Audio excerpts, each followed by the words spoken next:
January 17, 1945. The Ardennes Forest, Belgium. The fog clung to the earth like a wet wool blanket, so thick a man could barely see his own boots. The cold wasn't the sharp, clean cold of a winter morning. It was the kind that crept into your bones through soaked uniforms and stayed there, turning your fingers numb, your thoughts slow. Somewhere in the gray pre-dawn, the diesel engine of a small, angular vehicle coughed to life, its sound too thin, too mechanical to belong in this ancient forest where trees had stood since before Napoleon marched. The smell of engine oil mixed with the iron scent of frozen mud, and the faint, ever-present stench of cordite that had soaked into the soil itself after weeks of shelling. A German panzer grenadier, crouched in a destroyed farmhouse 300 meters away, heard that engine and smiled beneath his frost-stiffened scarf. Another American toy, he thought. Another piece of thin metal that would be crushed under the tracks of a panther or buried in the spring thaw. He had seen these little vehicles before, these jeeps, as the Americans called them, skittering along supply roads like nervous insects, ferrying officers who seemed more concerned with hot coffee than with fighting. In his mind, shaped by 4 years of war and the Prussian certainty that warfare was a matter of weight, armor, and will, such a machine was beneath contempt. But in that moment, as the Jeep's engine settled into a steady rhythm and its driver engaged the four-wheel drive system with a metallic click, something was about to shift, not just in the tactical situation of this particular morning, but in the mythology of the war itself. The Battle of the Bulge was Hitler's last grand gamble, a massive counteroffensive launched in mid-December 1944 through the heavily forested, lightly defended Ardennes region.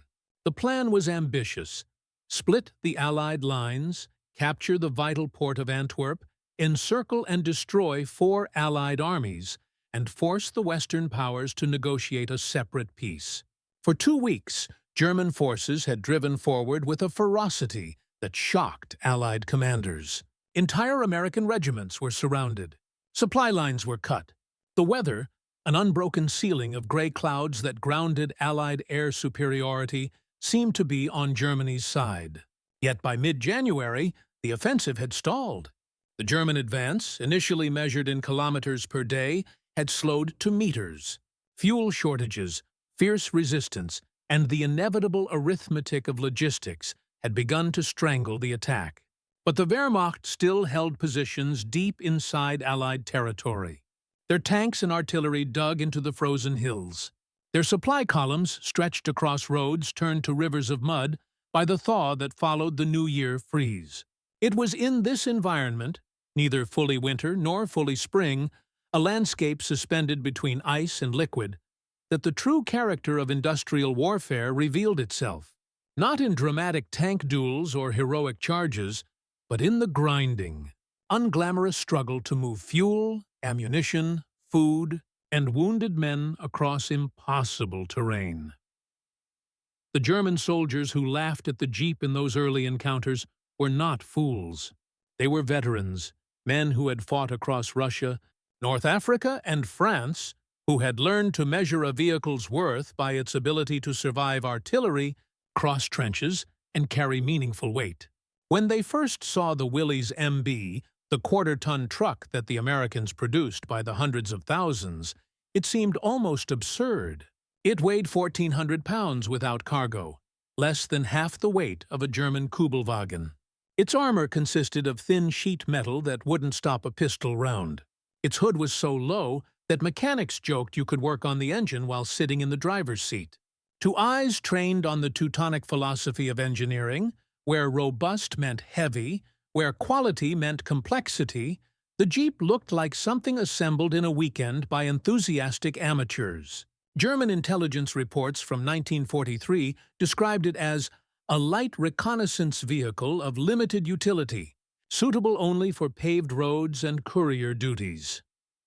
One Waffen-SS report, captured later in the war, noted with barely concealed scorn that the vehicle lacks protection, lacks payload capacity, and appears constructed with deliberate disregard for crew survival. This assessment wasn't entirely wrong by traditional standards. A Jeep offered no protection. It carried only a quarter-ton officially, though it routinely hauled double or triple that. It had no winch in its basic form, no armor, no radio in most configurations. Yet these criticisms revealed a fundamental misunderstanding, a failure to grasp that the Americans were not building a vehicle according to European military tradition. They were building something entirely different, a tool optimized not for individual capability but for systemic integration into a new kind of warfare. What the Germans failed to comprehend was that the Jeep was never designed to be a combat vehicle in the traditional sense. It was designed to be a universal component in a logistics system so vast and so flexible that it could adapt to any terrain, any mission, any emergency. The vehicle's design specifications, drafted in 1940 by Army Quartermaster Corps engineers working with 3 competing manufacturers, called for something that seemed impossible. A 4-wheel drive vehicle weighing under 1,600 pounds, capable of carrying a quarter-ton with a wheelbase under 80 inches, powered by an engine producing at least 40 horsepower, and priced below $750 per unit. The specifications were so demanding that 2 of the 3 manufacturers, Bantam and Ford, initially protested they were technically unfeasible. But Willys Overland, a struggling automobile company in Toledo, Ohio, took the challenge. Their chief engineer, Barney Roos, approached the problem not by adding features, but by stripping away everything unnecessary. The result was a machine reduced to its essential functions: 4 wheels, an engine, a transmission, a transfer case for 4-wheel drive, and a frame to hold them together. There was no roof, no doors, no unnecessary curves or styling. The windshield folded flat. The seats were simple canvas slings. Every component that could be standardized was standardized. The engine, a 4-cylinder Go Devil producing 60 horsepower, was so simple that a mechanic could disassemble and reassemble it in under an hour with basic tools. The electrical system ran on 6 volts, requiring only basic wiring. The fuel system used gravity feed as backup. The entire vehicle could be broken down into components small enough to fit inside a glider for airborne operations. By the time the first Jeeps reached North Africa in 1942, American commanders were still figuring out what they had been given. Early doctrine classified them as reconnaissance vehicles, meant to scout ahead of main forces and report back. But soldiers in the field, faced with the practical problems of desert warfare, began using them differently. They mounted machine guns on improvised pedestals, turning them into mobile fire platforms. They stacked jerry cans of water and fuel onto every available surface, creating mobile supply depots. They welded on stretchers to create ambulances. They pulled light artillery pieces through sand where heavier trucks bogged down. They used them to string communication wire, to tow disabled vehicles, to evacuate wounded men under fire, to ram through roadblocks, to ford rivers, to navigate mountain trails that engineers had declared impassable. One quartermaster unit in Tunisia reported that a single Jeep, over a 6-month period, had served as a reconnaissance vehicle, a machine gun carrier, an ambulance, a wire-laying truck, a command post, a supply hauler, and finally, after taking shrapnel damage that destroyed the body, as a stationary power generator, its engine hooked to a belt-driven water pump. What emerged was not a vehicle with a single purpose, but a platform that could be adapted to hundreds of roles. A mechanical Swiss Army knife that filled gaps in the logistics chain that had previously required specialized equipment. The German Army, by contrast, operated on a different philosophy entirely. Their motor pool included dozens of vehicle types, each designed for a specific role. They had the Kubelwagen for light reconnaissance, the Schwimmwagen for amphibious operations, various models of Opel and Mercedes trucks for cargo, half-track variants for artillery towing, and specialized vehicles for radio communication, medical evacuation, and command functions. This diversity was a product of German industrial culture, where engineering excellence meant optimization for specific tasks. A German military truck was beautifully engineered, with precision components and robust construction. But this specialization created a logistics nightmare. Each vehicle type required different spare parts, different maintenance procedures, different training for drivers and mechanics. A unit equipped with 6 different vehicle types needed to carry parts for 6 different engines, 6 different transmission systems, 6 different electrical configurations. When a specialized vehicle was destroyed or broke down, it often could not be replaced in the field. The specific replacement might be hundreds of kilometers away in a rear area depot. The German Army's motor transport system was in constant crisis, not because their vehicles were poorly made, but because their diversity made supply and maintenance exponentially more complex. By 1944, Wehrmacht units on all fronts were cannibalizing destroyed vehicles to keep operational ones running, mixing parts from different manufacturers, improvising repairs with whatever materials were at hand. The pristine engineering that looked so impressive in peacetime. Factories in Stuttgart and Munich became a crippling liability in the Ruhr, mud of Russia and the hedgerows of France. It was against this background that the Jeep's true genius revealed itself. Because every Jeep was functionally identical, whether it was manufactured by Willys, Ford, or assembled under license in a dozen other countries, any Jeep could serve any role. A reconnaissance Jeep could become an ambulance in 30 minutes by adding stretcher brackets. An ambulance could become a radio vehicle by installing a radio set. A radio vehicle could become a cargo hauler by removing the radio. Every component was interchangeable. Every driver could operate any Jeep in the motor pool. Every mechanic could repair any Jeep with parts from any other Jeep. This standardization meant that the American logistics system could treat Jeeps almost like ammunition, expendable, replaceable, and available in seemingly infinite quantity. By 1945, the United States had produced over 640,000 Jeeps, a number so vast that it defied traditional military thinking. For comparison, Germany produced approximately 50,000 Kübelwagens during the entire war. The Americans were building Jeeps faster than they could be destroyed, faster than they could wear out, faster even than the Army initially knew what to do with them. Surplus Jeeps piled up in depots, were loaned to Allied armies, were converted to civilian use, were cannibalized for parts. And still production continued because the industrial machine, once started, was easier to keep running than to shut down.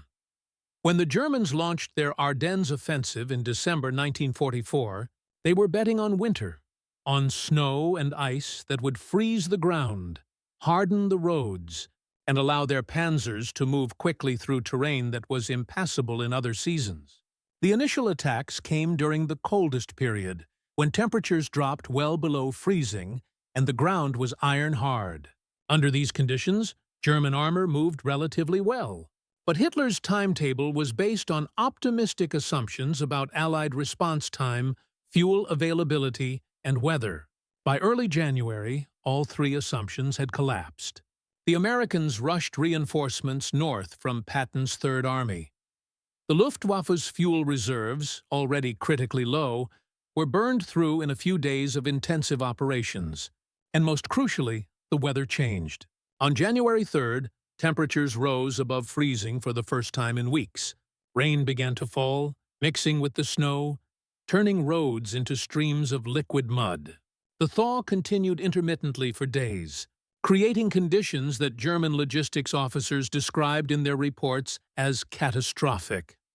The ground, which had been frozen solid, became what soldiers called bottomless. A thick, clinging mud that could swallow a truck to its axles in minutes. Roads that had supported panzer divisions in December became impassable to anything heavier than a horse. German supply trucks, many of them already worn out from years of service on the Eastern Front, bogged down by the hundreds. Some sank so deep that recovery was impossible, and they were abandoned where they stood. adding to the growing chaos of the German rear areas. It was in this mud, this specific, terrible, all-consuming mud of the Ardennes in January, that the Jeep demonstrated capabilities that seemed to violate the laws of physics as German engineers understood them. A Jeep weighed so little that its ground pressure was lower than that of vehicles twice its size. Its four-wheel drive distributed torque to all wheels simultaneously, so that if one wheel found purchase, the vehicle could pull itself forward. Its short wheelbase allowed it to navigate obstacles, fallen trees, shell craters, destroyed bridges that stopped longer vehicles. Its simplicity meant it could be repaired in the field with basic tools. And most importantly, its power-to-weight ratio meant it could pull loads that seemed impossible for its size. American motor pool sergeants discovered, through trial and error, that a Jeep could tow vehicles weighing several tons, not quickly or easily, but reliably, hour after hour, through mud that stopped everything else. The technique required patience, steel cable, and a driver willing to keep steady pressure on the throttle, but it worked. One field report from the 82nd Airborne Division, dated January 15th, described a single Jeep pulling a 2.5-ton truck and a trailer loaded with ammunition through 3 kilometers of muddy forest trail, a journey that took 5 hours but which would have been impossible with any other vehicle in the division's motor pool. The incident that would become part of unit legend occurred on the morning of January 17th, on a secondary road northeast of Bastogne. An American tank company, part of the 4th Armored Division, had been ordered to move forward to support infantry attacking German positions on a ridgeline. The company consisted of 17 M4 Sherman tanks, several half-tracks with infantry, and a supply column of trucks carrying fuel and ammunition. They had traveled less than 3 kilometers from their assembly area when the lead tank, rounding a curve, broke through the frozen surface of the road and sank hub-deep into the mud beneath. The driver tried to power through, but the tank's 30-ton weight only drove it deeper. The engine roared, the tracks spun, throwing mud in 10-meter arcs, and the tank settled lower. The company commander, a captain named Holbrook, ordered the second tank to attempt a tow. Standard procedure: attach steel cables, apply power slowly, pull the disabled vehicle to solid ground.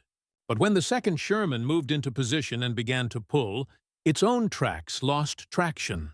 Within minutes, both tanks were immobile, their tracks spinning uselessly, diesel smoke pouring from their exhausts. The company was stuck.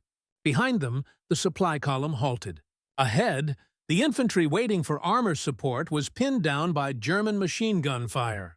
The schedule, already tight, was collapsing.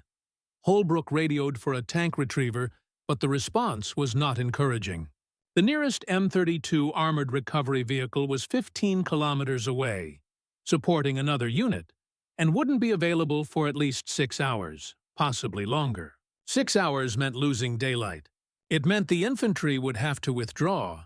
It meant the attack would be postponed, giving the Germans time to reinforce their positions. Holbrook stood in the turret of his command tank, staring at the 2 disabled Shermans, and swore with a creativity that impressed even his veteran crew. Then, from somewhere back in the column, a Jeep appeared. It was driven by a young corporal from the division's motor pool, a kid from Iowa named Dietrich, who had been bringing forward spare radio batteries.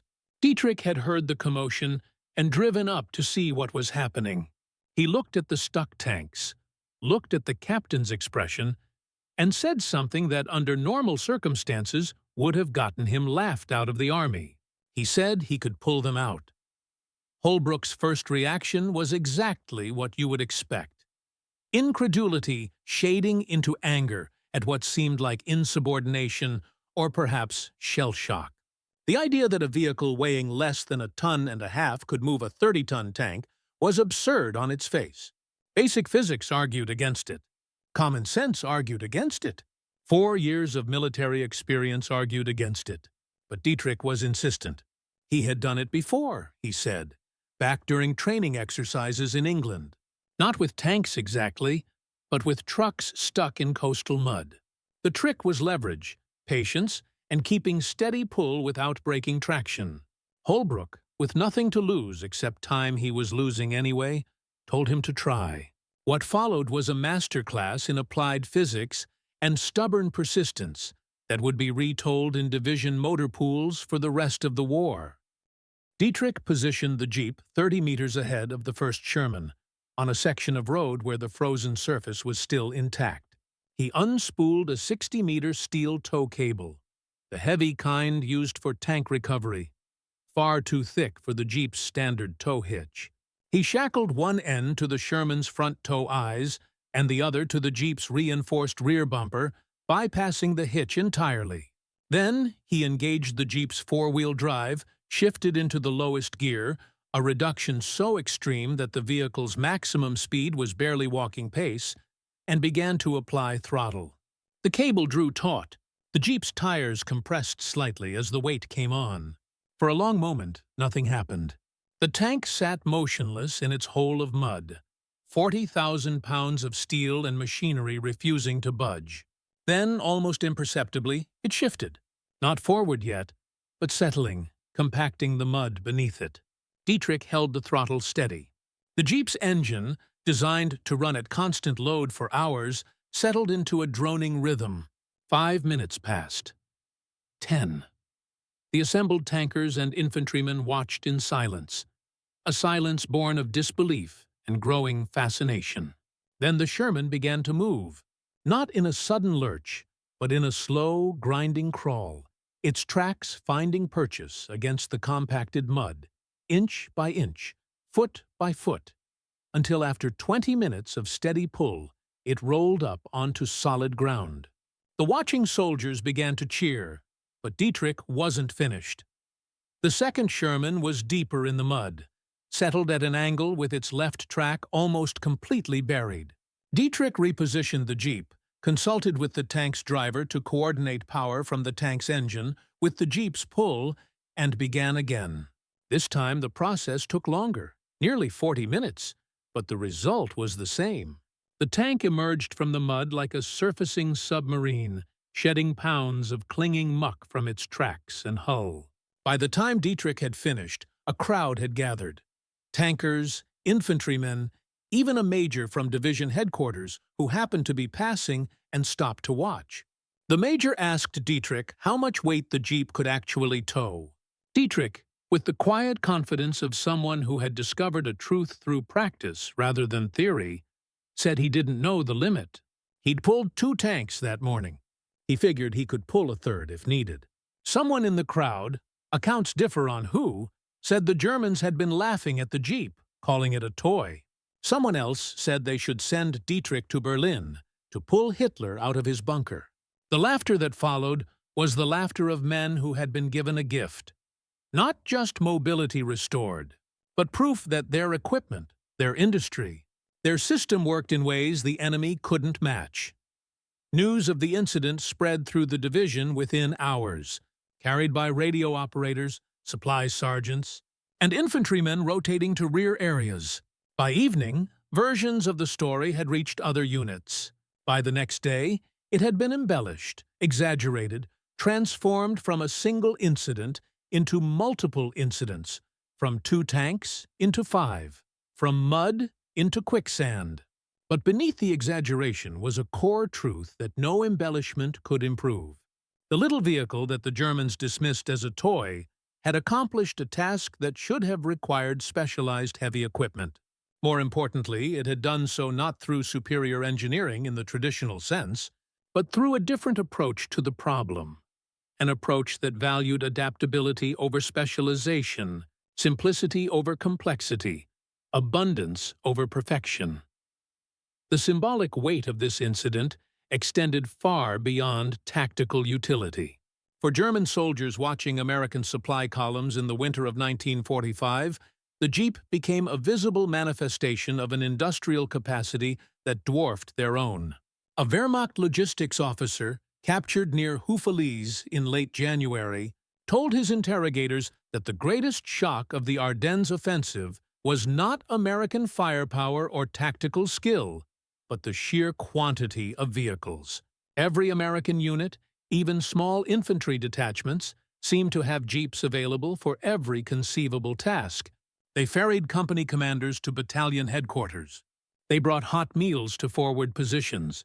They evacuated wounded men who in the German army would have had to walk or wait for horse-drawn ambulances. They strung telephone wire, transported ammunition, pulled artillery pieces, and carried supplies through terrain, where the Germans were reduced to using hand carts and pack animals. The interrogator's report noted that the officers seemed almost personally offended by this abundance, as if the Americans were cheating somehow by having so many vehicles. He kept returning to the phrase, "It's not fair," which the interrogator noted was a strange thing for a professional soldier to say about logistics. But this perception of unfairness revealed a deeper psychological impact. The German army of 1945 was an institution in collapse, held together by coercion, propaganda, and the fading momentum of earlier victories. Soldiers who had been told since 1939 that they represented the pinnacle of military efficiency were now facing an enemy whose advantages seemed overwhelming and systemic rather than merely numerical. It was one thing to lose a battle because the enemy had more tanks or more artillery. That was comprehensible within traditional military logic. It was something else entirely to realize that the enemy's supply sergeants drove around in vehicles that could perform feats your specialized recovery equipment couldn't match, that their mechanics could repair in hours what would take your workshops days, that their industrial base could produce in a week what yours produced in a month. This realization, repeated across thousands of small encounters and observations, corroded faith in the system more effectively than any propaganda. The Jeep, precisely because it was so ubiquitous and so mundane, became a daily reminder of American material superiority. The 3D story of the Jeep pulling tanks through Ardennes mud was part of a larger pattern that defined the American way of war in 1945. It was a way of war built on industrial mass production, standardization, and a willingness to trade elegance for effectiveness. The Americans did not build the best tank. That honor probably belonged to the German Panther or the Soviet T-34. They did not build the best rifle, the best fighter plane, or the best submarine. What they built was a system, an integrated network of production, supply, maintenance, and replacement that could absorb losses and continue functioning.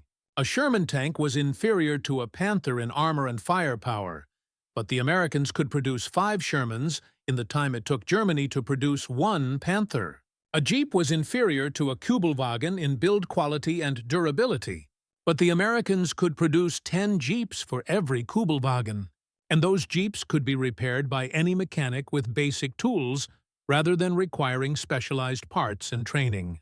This approach to warfare, treating military equipment as components in a larger system rather than as individual masterpieces, was fundamentally American in character. Rooted in the same industrial philosophy that had created the assembly line, the interchangeable part, and the mass-market consumer economy.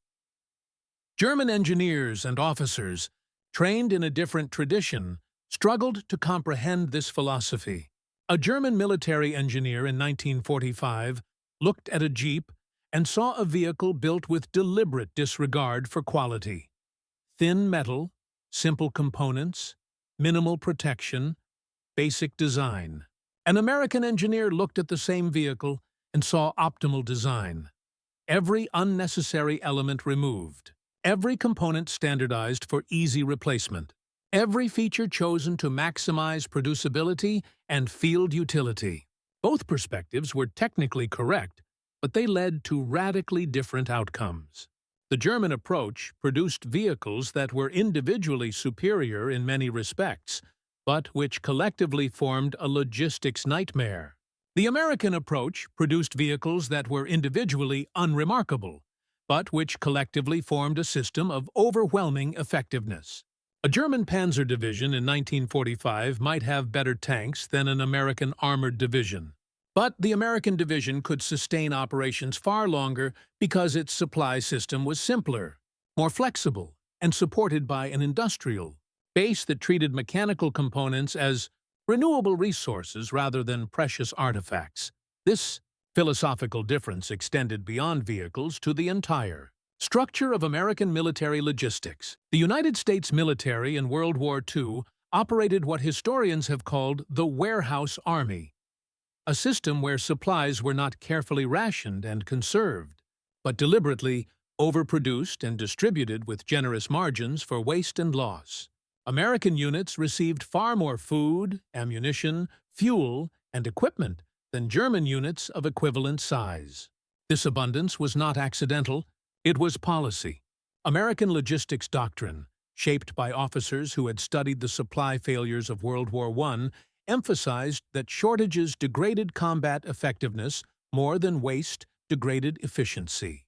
Better to deliver 10 times what was minimally necessary and accept that much of it would be unused than to calculate precisely and risk shortages.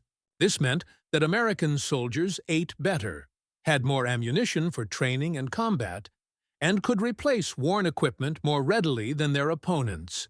It also meant that American units could adapt to changing circumstances more easily because they had material reserves to draw on. A German battalion that suffered unexpected losses in a day of hard fighting might have to wait days or weeks for replacement equipment.